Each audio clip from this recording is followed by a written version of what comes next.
This is the Detroit Lions Live postgame show brought to you by Cure Auto Insurance. We are in Baltimore here for Week 7 and the final here from M&T Bank Stadium, 38-6. I kind of wish the bank wasn't open today. It was open for the Ravens. I wish they would have just said, hey, Lions, we're closed today. Come back tomorrow. Because, man, this was not a good showing for Jared Goff and his Detroit Lions. Just 6 points up on that board, barely avoiding a shutout here against John Harbaugh's Baltimore Ravens. We knew this would be a big test for these Detroit Lions coming off that Tampa Bay game where they stunned the Bucs. They did not rise to the occasion today. Joined by Lomas Brown, I'm Dannie Rogers. Lomas, what is the first thing you point to in this 38-6 loss? Well, can I start off by saying we had a wonderful meal last night? We did. So that's one good thing we got out of Baltimore. That's it. Yep. That's it. But Danny, I mean, and I said coming into this game, we look so different without David Montgomery. And I know injuries are a part of this game, and it's all about the next man stepping up. But sometimes when you have such an important piece to the offense or the defense, you just can't replace him. And he's one guy I just think right now we just can't replace the guy. Our offense just doesn't look the same. We're not as efficient as we need to be. Even our pass protection seems like it's affected with him not being in there. So, you know, you can't just put it on one person that says one thing. But again, I think we very, very truly miss David Montgomery. No, you're right. And there's still some shuffling going on along the offensive line. You Yes. had the guard combo of Coyote Awasika and Big V Vaitai last week. Yep. That switched up. Graham Glasgow was inserted into the lineup. Jared Goff sacked 5 times last time I checked. I mean, Danny, we came into this game only giving up 10 sacks, and we gave up 5 today, and it wasn't good. It really wasn't. Again, we know that our offense is predicated off our run, and when we're able to run the ball, we could just do everything else we want to do in that offense. When we can't get that established, then it really changes things for us, and I just think that was one big thing. Even though I thought Jameer did good when he was in there and ran hard when he was in there, but it still isn't the efficient running game that we've been used to those 5-6 weeks of the season. And you're not used to seeing 500 yards in the opposing team's total yards category. The defense just did not, it was not that Detroit defense that we're used to. Number 1 in the run and top 10 overall. Doing really well at containing quarterbacks who typically are more mobile. Lamar, and it's not that he was running the ball a ton, but he was able to extend plays and operate in the pocket and make big throws downfield. And that's what killed us, Danny. You are absolutely right. He didn't kill us with the big plays. It was just buying time in the backfield and letting his receivers get open. He did a great job of doing that. And it was a couple of times, Aiden Hutchinson, a couple of guys had him dead to rights. But you got to give Lamar, you got to give that offense a lot of credit. He was able to get out of there again, provide some time so those guys could get downfield, and he did a nice job of getting the ball to them. Yep, this is a tough one to answer to, but head coach Dan Campbell, he'll attempt to give some answers here in his postgame presser. Let's hear from him now. It's a tough one. They jumped all over us. Lamar gave us problems. We could never apply enough pressure, and when we did, then we'd let him out of there, and then our covering. We knew we were going to need a challenge, coverage, play some man, and we just the combination of not getting very much pressure and then having to cover a long time. We didn't handle it well, and offensively, we never got in a rhythm early, and we just kind of felt like they're playing with house money over there. You get up so much by a certain portion in that game, then it's, they're kind of doing whatever they want to do. And they're out of their tendencies because why not? Which is self-induced. Those guys, they played well. They kicked our ass. And it's a credit to them. Lamar beat us. He hammered us with his arm. He threw the ball extremely well. He ran when he needed to, and we did not handle it well. Our energy was good, which is crazy. You come out of a game like that and you look at the score. Our energy was good, but our detail and discipline, which has been so good over the last 4 or 5 weeks, was not good enough. So self-induced, that was a combination of a lot of different a lot of different things, you know, and just like we win as a team, we lose as a team, and that was one of those. I don't know how much you can tell without watching the film, Dan, but how much do you feel the defensive performance was schematic versus execution in this game? Execution. Execution. What do you come away like most disappointed in? Is it that attention to detail? Is there something else? Just Well, look, here's the obvious: is that we say this every week. We have to go into these games, and it takes every one of us to do it right. Man, we have to. That's where we're at. And when we do it, we're pretty good. But when we don't, it's hard to overcome some of these things. We're not that type of group. It takes every one of us. So you can say that every week, we got to be disciplined. But with this guy, you better double it up, because Lamar is an issue. And, you know, I'm doing my job. I'm handling my job. He breaks contain. He starts going, well, I'm going to second contain him. I just left my guy, you know, because Lamar's out in the open. And then he dumps it over. And there's these things that just show up. You know, we didn't, man, just do your job. Handle your responsibility. We're going to play man. That's your man. Stay with your man. Don't have bad eyes. Don't have lazy eyes. Don't look back there. You just cover your man. And you know what? If he runs in for a touchdown, then so be it. That's not your responsibility. And then as you get into that hole, what happens is everybody starts pressing, right? Man, I got to make something happen. And then you get out of what we talk about doing. You know, we start getting outside of the scheme. You're doing more than is asked of you, and because of that, it creates more problems. And that's on both sides of the ball. That's in all three phases, really. So, look, we just didn't play well. And I hate to say it, that's one of those games. It was one of those we just could not get out of our own way. And it's a credit to those guys over there, man. They played outstanding football, and they rubbed their nose in it. Dan, one of the reasons that we saw a challenging game from Jared was the mere fact that we couldn't get the running game going to the point where they had to put eyes on both the running and the passing game? Yeah, the run game always helps us. I mean, it's something that we always want to hang our hat on, and it's kind of where everything starts for us. So we couldn't, and you know, I'll be the first to say when you go 3 and out your first 2 series, and then they gain 14 points in your first 2. That's a hard recipe there, you know, early in a game, and you know, you feel like you get put in a pretty tough spot in both areas. And so I thought we would be able to overcome it. I thought we'd come out in the second half and be able to, you know, overcome that and get some momentum back. And we fought. We just couldn't get it turned over. You know, couldn't quite get going. But it's frustrating. You know, it is. But ultimately, hey, man, things happen for a reason. The good Lord never gives us anything we can't handle, and so we probably needed it. How did the injury of Muhammad and affect the game? Well, here's what. Fortunately, it's nothing serious, which is good. Talking about Khalif. Did you ask about anybody else, or was it just Khalif? Well, both of your injured players. Oh, Mo, and all right. First of all, Mo's in the hospital, and he's having surgery right now. Sounds like he'll be okay, but he's going to stay here overnight. You know, he's tough.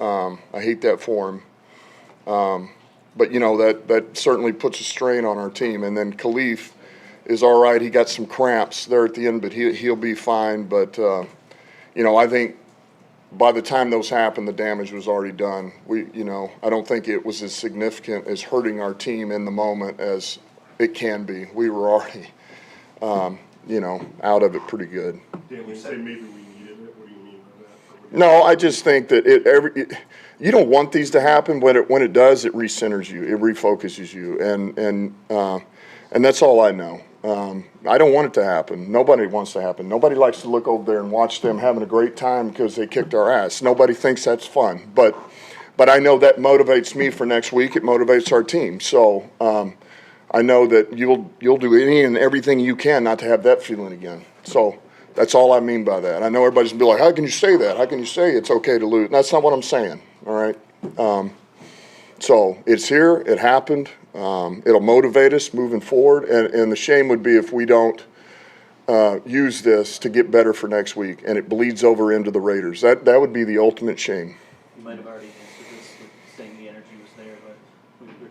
balance of practice and how you know, from the Carolina game, you felt like you didn't prepare them well enough. You dumped the practice back to a walkthrough on Wednesday. Do you feel like that had any effect on pulling off the? Well, maybe I got to look at everything. You know, you never know. I'll look at it. I mean, I don't like second guessing things. I didn't feel that. You know, there was a time last year when I felt that leading into the game where I didn't feel that this week. But look, I got to look at everything and make sure that I'm doing what's best for our team to get ready, and not what feels good. You know, so. Now I do that, and then you guys are going to be on my ass about injuries. Like, aren't you pushing them too hard? I got that. So, you know, but no, I'm going to look at everything. I mean, my job is to get them ready to play, and they clearly were not ready to play, which that falls on my shoulders, you know, and there's no way around that. I know that. You mentioned Lamar a couple times. Is this just a case of, you know, him having some superhuman skills and doing some superhuman things out there and extending plays for 19 seconds, that his ability to scramble? I mean, is it easy to chalk it up to that? No, I mean, because there was enough time. Here's what happens. It's just there was a number of plays where we've got him boxed in, and it's long. I mean, we're back there. He's back there 6 seconds, 5 or 6. But just it's hard to do. Just keep squeezing, keep 7 seconds, keep squeezing, because what happens? It gets long, and then I commit, and then he just breaks out. You know, and now all of a sudden you've already been covering long, and so that's what happens, and that's why he's so dangerous, and it's hard to do, man, when you're a rusher. Because I thought we were pretty disciplined for a while, and then as it kind of got longer in there, and he's holding up, we just, you know, we got ourselves in a bind, and everything plays a hand in each other. You know, look, there was enough stuff we dropped in coverage. You know, we did not play well enough on offense. You know, you get in a game like that, offensively, you have to be able to match them stride for stride. And we got off to a slow start. You know, you don't convert a first down and for a while. That's hard. You just don't complement each other. So it wasn't good. Two more guys. This is a next man up league, and you've done that all year, next man up. But when a guy suffers a injury late in the week, like Jerry, and you've got to replace him, how much does that have a cascade effect on maybe your game plan? No, I mean, the only thing is those guys don't get those, all of those reps, you know, all of those prep reps, like Jerry got a majority of them. Now all those guys get some, you know, so Will got a couple, but ultimately he goes out there and starts for us. So, look, it's never going to be like it is when the starter's able to get them. However, I'll say this, I didn't bat an eye with Will going outside and playing. Like, I trust Will, and he's going to go out there and compete, and he's going to battle, you know, and he did that. And so, look, you don't want it to happen, but it is what it is, and we were ready. So, no, you don't want it to be day before the game or day of the game, but it happened, and thank goodness we got Will, and we'll activate Gilmore, and we go. And two last one. Malcolm Rodriguez using him at fullback. Maybe just explain that. And then, I don't know if it's a bright spot or not, but Gibbs, I mean, yardage aside, it seemed like he ran well and obviously carrying the workload. Yeah, well, Rodrigo, we think there's a lot of flexibility with him. You know, we're always talking about how do we maximize the roster, and you know, we've been heavy on defense going to the game. You know, with the guys that we have. Normally we're carrying 23 there, and then, you know, offensively we teeter between, is it tight ends or is it receivers that you're trying to bring, or halfbacks. And so we felt like, hey man, let's give Rodrigo a go at fullback. You know, we've been intrigued by that for a while, and we know he's going to the game because he plays a core special teams player for us, plays some defense when needed. So we just wanted to get him more involved. So we're intrigued with him. We like him at that position as well. You know, what was the other? I'm sorry. Just Gibbs. Yeah, listen, I was pleased with Gibbs. I was pleased. It was good having him back out there, you know, and I thought he took a step forward today, you know. I think he was one of the guys that there was some real positive things in there, and man, I just thought he had pretty good vision. I thought he set some runs up really well, and there again, I felt, okay, he's a little better, and I just feel like the more he plays, the better he's going to get. So that's another step in the right direction. Thank you, guys. Thank you. Go ahead, Jack, real quick. Can you provide any information on why Marv is not here today, and also the Charles Harris decision? Marv was, that's a personal, okay, that's a personal issue there. we're all good, all good.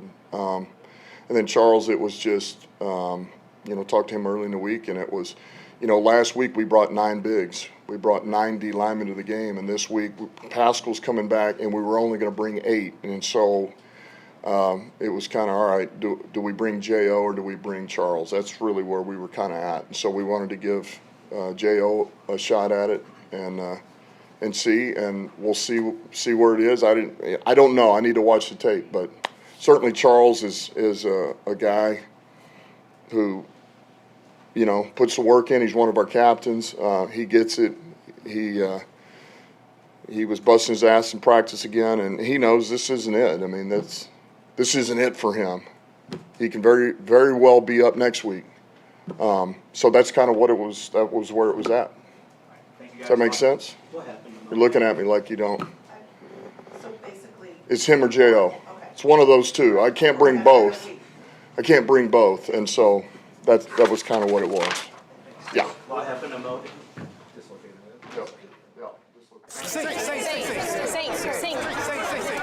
Saint, great game.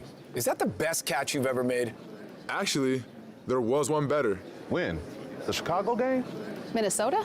No, getting Cure Auto Insurance. Are you for real? Seriously, when I got here in Michigan, car insurance was the worst. But saving up to 40% by switching to Cure was my best catch. Cure Auto Insurance. Drive well.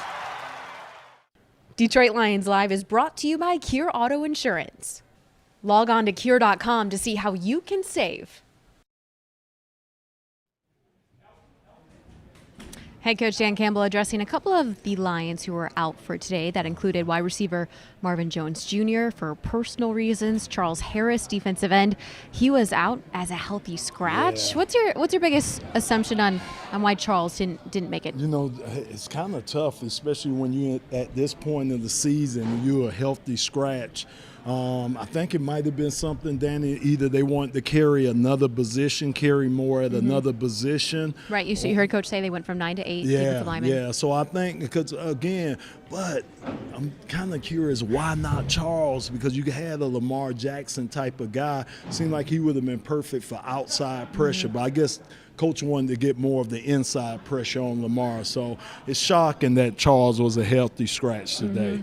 The rookie running back, Jahmyr Gibbs, though, he is a highlight in today's game. 126 total yards. He had 68 rushing, 58 in the air, scored his first NFL touchdown of his career. I don't know. I assume Gibbs is going to keep that ball, but I know he doesn't love based on the outcome here today. But there you see his stats. The rookie, everyone's asked for Jahmyr to get more involved. Yeah. I mean, when you don't have David Montgomery in there, you've got to go with Jaw. And he delivered today. He really did. And Coach Campbell said he was going to give him. He was like, look, I'm not going to ease him in there. I'm going to thrust him in there. And I thought he did a nice job in the run game. He also did an exceptional job in the pass game, too. So he's a guy, I think, when you give him more and more experience, more and more plays out on the field, he's just going to get better and better. So happy sight to see him not only play a lot today, but come through healthy, too, Danny, because that's been a big thing for us so far this year, the health of our team. Correct. And our wonderful stats magician, Mike, says 20 touches. That's some big boy stuff there in today's game. So watch out for the rookie to continue to deliver more for these Detroit Lions. Wide receiver Amon-Ra St. Brown still managed over 100 receiving yards here today. He got beat up out there today. Oh, yes, that Ravens defense swarmed him, made him earn every single touch he had today. I was anticipating St. Brown getting involved in the run game. We didn't see that today. Yeah, you're right. And you could tell, Danny, that they paid special attention to him. Yep. That Baltimore defense came in the game to stop Amon-Ra St. Brown, and they hit him as much as they could. They were around him a lot, but he still managed to get 13 catches for over 100 yards, Danny. He's a magician out there, how he finds his holes, how he's able to get himself open, and he's sure-handed. Was shocked to see he dropped one today. That's not like him to do that, but he is our savior at the wide receiver position. And he is usually one of the safety blankets for quarterback Jared Goff, who, like head coach Dan Campbell mentioned, could not find a rhythm all day. Yeah. The passes didn't look like Jared Goff. He wasn't finding all his typical receivers. He went 33 of 53 here today, a 68.4 passer rating, which has got to be his lowest on the season. We've been used to him being one of the top quarterbacks in the NFL. What happened today? Oh, Danny, I'm telling you, I keep saying, and maybe I'm wrong, I'm telling you, the run game. Again, he's the best play-action pass quarterback in the league.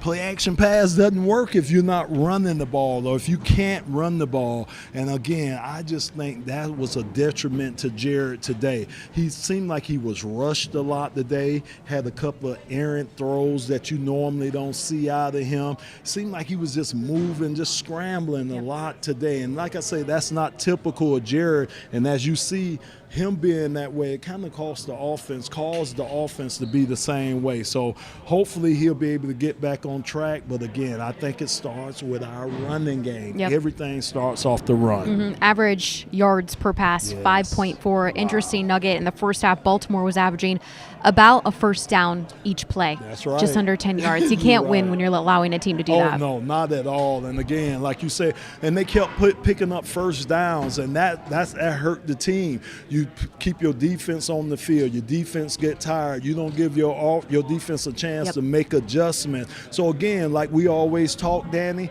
offense and defense, they go hand in hand. They work off each other, and they just didn't work complementary today. They did not. All right, QB1 is standing by the podium. Let's hear from Goff.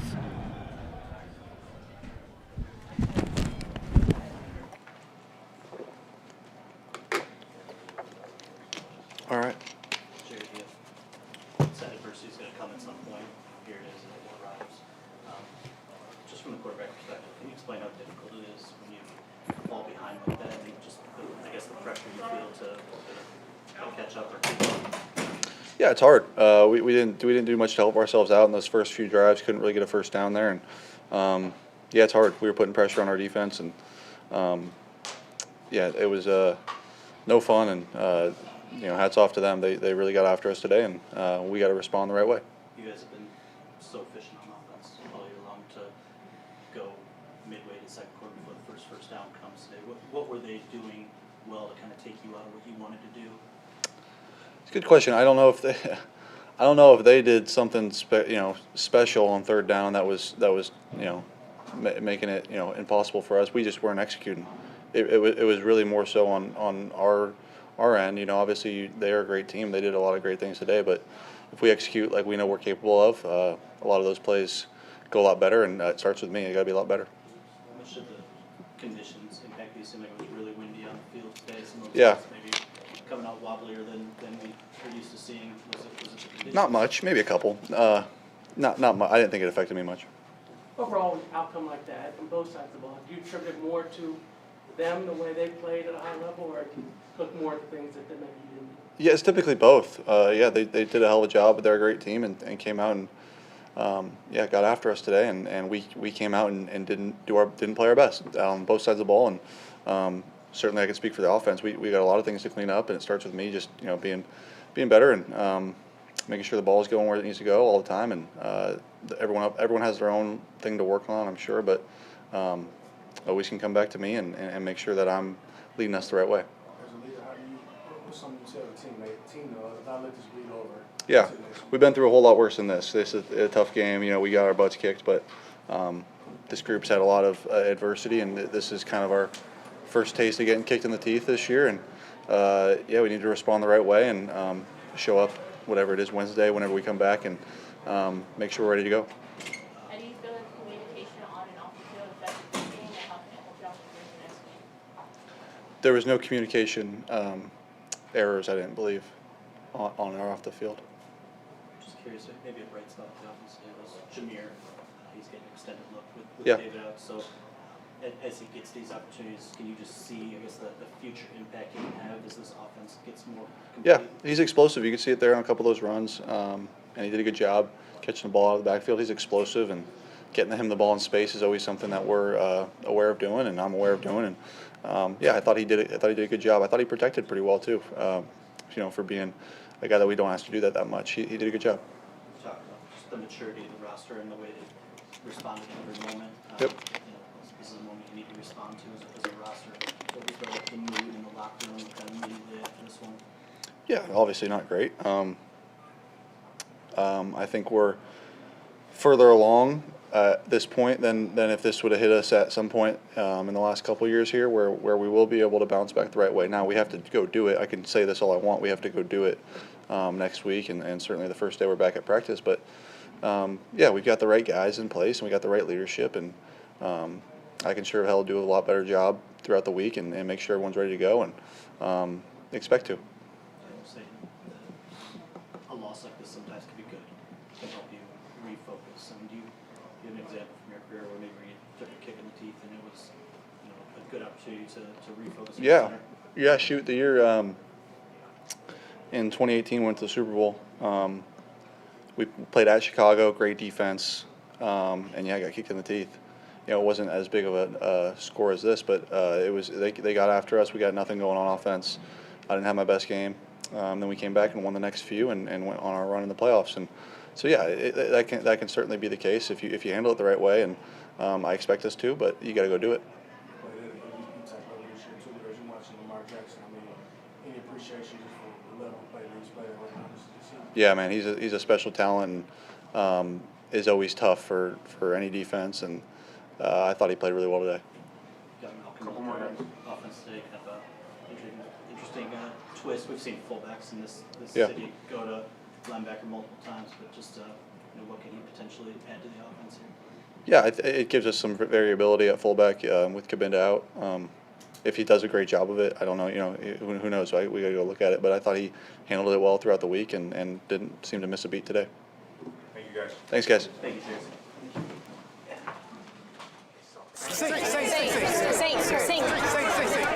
Saint, great game. Is that the best catch you've ever made? Actually, there was one better. When? The Chicago game? Minnesota? No, getting Cure Auto Insurance. Are you for real? Seriously, when I got here in Michigan, car insurance was the worst. But saving up to 40% by switching to Cure was my best catch. Cure Auto Insurance. Drive well. Detroit Lions Live is brought to you by Cure Auto Insurance. Log on to cure.com to see how you can save.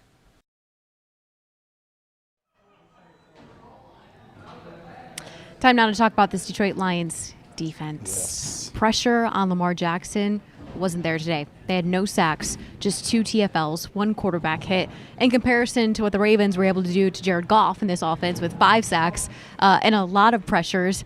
What was the missing piece on defense? Yeah, I just think, Danny, we knew we had to get pressure on Lamar. And the secret was he was able just to buy time. He just moved around in the pocket. He didn't break out and run like he would break out on the 30, 40-yard run.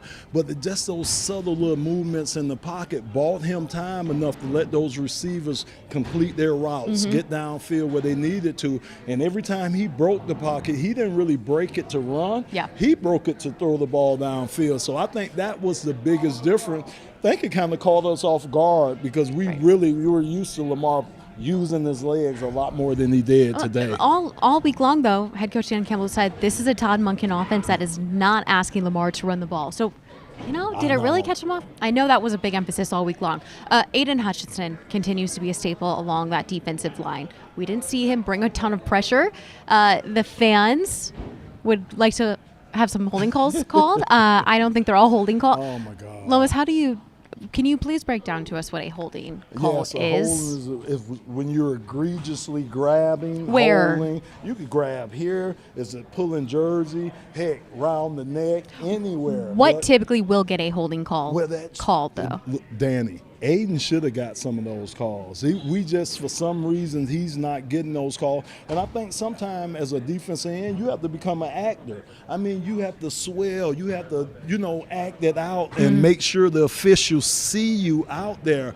And again, with Aiden, man, he's getting so much attention put on him. Lots of double think about teams. it. He has a tackle. Sometimes he'll have a back chipping on him. And sometimes they'll even have the guard sliding that way to keep an eye on him. So he's the guy. So your other guys have to win. The guys that are getting one-on-one, they have to win, and we haven't been doing that. They didn't do that today. Yeah, we're used to seeing maybe some TFLs, but certainly some QB pressures, QB hits there, maybe an interception there, and Hutch's stats. Didn't see a ton of that today. defense was just overpowered. They really Offensive were. line for Ravens were good.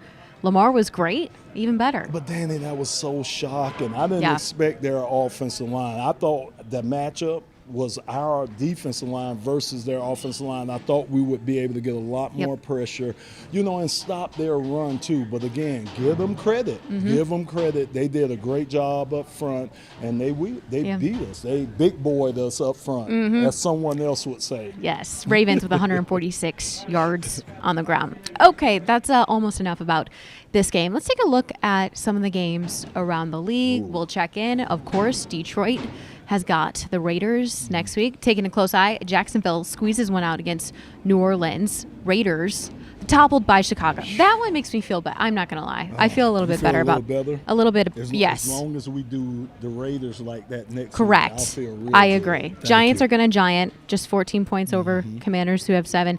Cleveland, that was a crazy one. Go back and watch that one if you can. 1-point win over the Colts. Buffalo Bills, okay. I thought this game was safe Bill today. got one. The Patriots got one. I thought that was a shoo-in. Atlanta gets the win over Tampa Bay Bucks, so they're on a 2-game skid right now. And then you see the rest of those games that are about to kick off. San Fran, Vikings. San Fran. Yeah. Just good luck, Kirk. I do. Good luck, Kirk. Yeah. That's what I have to say about that. Green Bay, Denver. It's all right. What about that Miami Eagles game? That should be a good game. That should be have nothing to do with us, but we NFC, do. Yeah, we like watching NFC, that. That's right. We'll see. I don't know. I'm a little heartbroken right now. I don't really want to watch more football today. I know. No. I'm all footballed out. Yeah. Okay. You heard me, Lomas. Detroit is going to host the Raiders on Monday Night Football. So they will get an extra day of rest, which is very much so needed. Hopefully Jerry Jacobs, who had a knee injury pop up, is able to heal before then. Hopefully you're going to have to bring in another running back. Yes. Mohamed Ibrahim, who Detroit Lions signed this past week to the practice squad. He was injured. It was heart-wrenching to watch. He was carted off the field on a stretcher. So you've got some holes to fill. But the Raiders are going to come in. They're not doing too hot this season, but if they have the chance to punch a team in the mouth, they will do it. Oh, abs, Danny, look, if you don't get pressure on any quarterback in this league, he can have a big game against you. Of course, they got Devontae Adams out there. So they have talents, Josh Jacobs. They have Max Crosby. They got talent on that side of the ball. So, again, if the Lions, we don't come ready, then it could be the same results. I don't think that's going to happen. I think Dan Campbell in this game is going to get the attention of those guys. I think they have a very good week, and I think we get something done on Monday. Well, they need to, Lomas, because the big reason is it's your night. And if the Detroit Lions spoil it, I might go around just kicking them a little bit and be like, do not spoil Lomas's night, because he's being inducted into the Ring of Honor, the Pride of Honor, rather, and it's a very big deal. So it's Lomas's night. Don't ruin it. Pride of the Lions. See, it's a big deal. No, he's shaking it off, but that's what I'll do. Okay, your final takeaway from this.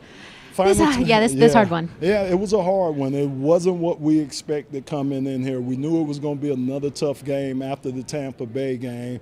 We didn't show up today like we had been showing up in the past weeks. Did some uncharacteristic things which we hadn't done to really hurt ourselves. So it's going to be a tough week of practice for these guys. Some soul searching these guys are going to have to do. Some hard coaching that the coaching staff is going to do. But I expect these guys to respond like they've done all season long, and they won't spoil my night, Dan. Okay, I'll good. be good on Monday. Yeah. No, you heard quarterback Jared Goff say this is the first time they've really, taken a punch to the gut. Yeah. It doesn't feel good.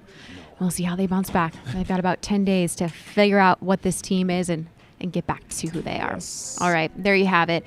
For Lomas Brown, I'm Dannie Rogers. Thanks for joining us here on the Detroit Lions Live post-game show from Baltimore, Maryland. A sad plane ride home back to Detroit. Thank goodness it's only an hour long. 38-6, the final. Detroit having an opportunity to do something they haven't done since 1956. Become 6-1, and they didn't do it. So we'll try again next week. 6-2.